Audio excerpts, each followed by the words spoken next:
اعوذ باللہ من الشیطان الرجیم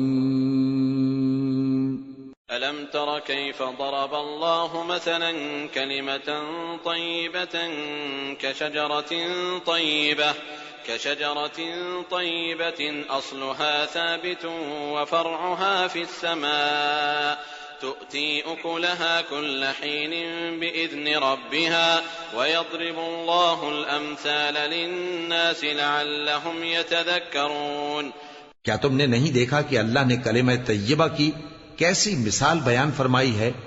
وہ ایسی ہے جیسے پاکیزہ درخت جس کی جڑ مضبوط ہو اور شاخیں آسمان میں پھیلی ہوں۔ وہ اپنے پروردگار کے حکم سے ہر موقع پر پھل لاتا ہو، اور اللہ لوگوں کے لیے مثالیں بیان فرماتا ہے تاکہ وہ نصیحت حاصل کریں۔ فضیلت الشیخ انیس الرحمن صاحب آدمی عمری مدنی حفظہ اللہ نے اپنے تجربات کی روشنی میں بہت سارے مسائل کی طرف توجہ دلائی۔ مجلس کو ہم آگے بڑھاتے ہیں۔ آپ کے بعد فضیلت الشیخ ظفر الحسن مدنی حفظہ اللہ، داعی و مبلغ شارجہ۔ آپ بحیثیت داعی اتنی مصروف عمل زندگی گزارتے ہیں کہ بسا اوقات لوگوں کو یہ تعجب ہوتا ہے کہ آپ کی روزانہ کی جو حرکت ہے وہ آج ایک نوجوان کی نہیں ہے جتنی زیادہ حرکت آپ کی ہے۔ ہم نے یہ سنا ہے اپنے بعض ساتھیوں کے ذریعے کہ شارجہ میں رہتے ہوئے بسا اوقات ایک ہی دن میں 3 مقامات پہ شیخ کو درس دینا ہوتا ہے، تقریر کرنی ہوتی ہے، اور وہ بھی ایک 1.5 گھنٹے کا خطاب ہوتا ہے۔ آپ یہاں ہندوستان وقتاً فوقتاً بلکہ تقریباً ہر چند دن بعد تشریف لاتے ہیں، یہاں بھی اتنا ہی مصروف شیڈول آپ کا ہوتا ہے، اور اللہ کا فضل و کرم ہے کہ اللہ تبارک و تعالیٰ نے دل جواں دیا ہے، حوصلہ جواں دیا ہے، اور جذبے کے ساتھ بولتے ہیں، ولولہ انگیز خطاب کرتے ہیں، اور ان سب سے بڑھ کر یہ کہ جو بات کہتے ہیں دلیل کی روشنی میں کہتے ہیں اور اصولوں پہ پرکھ کر کہتے ہیں۔ انہی سب خصوصیات کی وجہ سے آپ کی حیثیت ایک معروف خطیب سے زیادہ ایک معروف عالم دین کی ہے، جن کے خطابات سے عوام الناس مستفید ہوتے ہیں۔ میں فضیلت الشیخ ظفر الحسن مدنی حفظہ اللہ سے گزارش کرتا ہوں کہ آپ تشریف لائیں اور اسلام اور ہندوستان کے موضوع پر اظہار خیال فرمائیں۔ ان الحمد للہ نحمده ونستعینه ونستغفره ونعوذ باللہ من شرور انفسنا ومن سیئات اعمالنا من يهده الله فلا مضل له ومن يضلله فلا هادي له واشهد ان لا اله الا الله واشهد ان محمدا عبده ورسوله يا ايها الذين امنوا اتقوا الله حق تقاته ولا تموتن الا وانتم مسلمون يا ايها الناس اتقوا ربكم الذي خلقكم من نفس واحده وخلق منها زوجها وبث منهما رجالا كثيرا ونساء واتقوا الله الذي تساءلون به والأرحام إن الله كان عليكم رقيبا يا أيها الذين آمنوا اتقوا الله وقولوا قولا سديدا يصلح لكم أعمالكم ويغفر لكم ذنوبكم ومن يطع الله ورسوله فقد فاز فوزا عظيما أما بعد فإن خير الحديث كتاب الله وخير الهدي هدي محمد صلى الله عليه وسلم وشر الأمور محدثاتها وكل محدثة بدعة وكل بدعة ضلالة وكل ضلالة في النار فأعوذ بالله من الشيطان الرجيم بسم الله الرحمن الرحيم ألم تر كيف ضرب الله مثلا كلمة طيبة كشجرة طيبة أصلها ثابت وفرعها في السماء تؤتي أكلها كل حين بإذن ربها ويضرب الله الأمثال۔ استاد محترم، صدر اجلاس، علماء کرام، معزز سامعین، بزرگوں اور دینی ماں اور بہنوں، آپ حضرات کافی دیر سے وعظ و نصیحت سن رہے ہیں۔ میرا خیال ہے آسودہ بھی ہو چکے ہوں گے اور تھک بھی گئے ہوں گے، دونوں چیزیں ہوں گی، اور بہت سارے لوگوں کو جلدی بھی ہوگی۔ ہمیں جو موضوع دیا گیا ہے غالباً آپ لوگوں نے اشتہارات سے سنا دیکھا ہوگا، اسلام اور ہندوستان۔ موضوع بڑا طویل ہے، 1 گھنٹے 2 گھنٹے کا معاملہ تو نہیں ہے، کافی وقت چاہیے، لیکن ابھی ہمارے عزیز سلم ہو شیخ عبدالحسیب نے کچھ اور ذمہ داریاں بتائی ہیں، اسی لیے ان تمام چیزوں کو سامنے رکھتے ہوئے اس موضوع کو ہم بڑے اختصار کے ساتھ بیان کرنے کی کوشش کرتے ہیں۔ اللہ تعالی ہمیں حق بیانی کے توفیق نصیب فرمائے۔ پھر کبھی انشاءاللہ فرصت رہی تو اس پر تفصیلی گفتگو ہم کریں گے۔ اللہ سب کو عمل کی توفیق نصیب فرمائے۔ اسلام ایک ایسا دین ہے جس کی اللہ تعالیٰ نے بڑی خصوصیات بیان کی ہیں۔ اسی سلسلے کی ہم نے آیت آپ حضرات کے سامنے سورۃ ابراہیم کی پڑھی ہے۔ رب العالمین نے کلمہ طیبہ جو لا الہ الا اللہ ہے، اس کلمہ طیبہ کی ایک بڑی عالی شان مثال دی ہے۔ اگر اس پوری مثال کی تشریح کریں، اس کی فصاحت بلاغت، تو پورا وقت اسی میں ختم ہو جائے گا، لیکن اس میں ایک دو باتیں بتا کے ہم بات آگے بڑھاتے ہیں۔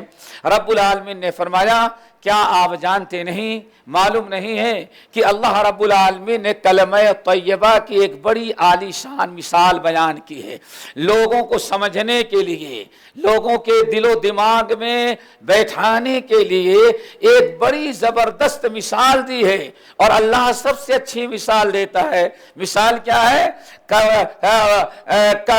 مثل کلمۃ طیبہ ضرب اللہ علم تر کیف ضرب اللہ مثلا کلمۃ، کیا آپ نے دیکھا کہ کلمہ طیبہ کے اللہ تعالیٰ نے مثال بیان کی ہے؟ کیسی مثال ہے؟ کشجرۃ طیبہ، ایک درخت کے مانند ہے۔ ایک درخت ہے، لیکن عام طور پر درخت نہیں جو کہیں بھی لگا رہے۔ اس درخت کی بڑی خوبیاں ہیں۔ پہلی خوبی کیا ہے؟ اصلھا ثابت، اس کی جڑیں بڑی مضبوط ہیں۔ کتنا بھی طوفان آئے، کیسا بھی زلزلہ آئے، کیسا بھی سونامی اور قطرینہ آئے، اور کتنے بڑے بڑے طوفان آئے، رب العالمین فرماتے ہیں وہ درخت چونکہ جڑیں اس کی مضبوط ہیں، ساری بلائیں آفتیں آتی ہیں لیکن درخت کو اکھیڑ کر کے کوئی بلا پھینک نہیں سکتی۔ اصلھا ثابت، جڑیں بڑی مضبوط ہیں۔ نمبر 2، وفرعھا فی السماء، اس کی شاخیں ایسا نہیں کہ کہیں 2-4 کلومیٹر تک ہو، وفرعھا فی السماء، اور اس کی شاخیں الحمدللہ اتنی بڑی ہیں کہ جہاں تک آسمان اور زمین ہے وہاں تک اللہ تعالیٰ نے اس درخت کی شاخیں پھیلا رکھی ہیں۔ کوئی جگہ ایسی نہیں جہاں اس کی شاخیں نہ پہنچی ہو۔ پھر پھل کیسا دیتا ہے؟ دنیا میں ہر پھل جو ہے ایک سیزن میں لاتا ہے۔ آج کل کہا جاتا ہے ناگپوری سنترے کا سیزن ہے نا، لوگ کہتے ہیں آج کل کس کا سیزن ہے؟ ناگپوری سنترے کا۔ 2-4 مہینے کے بعد پھر اس پھل کا آپ کو 8 مہینے انتظار کرنا پڑے گا۔ ابھی چند مہینہ پہلے بڑے میٹھے میٹھے آم چن کر کے کھایا ہوگا آپ لوگوں نے، لیکن ابھی بازار میں کہیں نہیں۔ کیوں؟ ہر درخت جو ہے سیزن والا ہے۔ اللہ اکبر!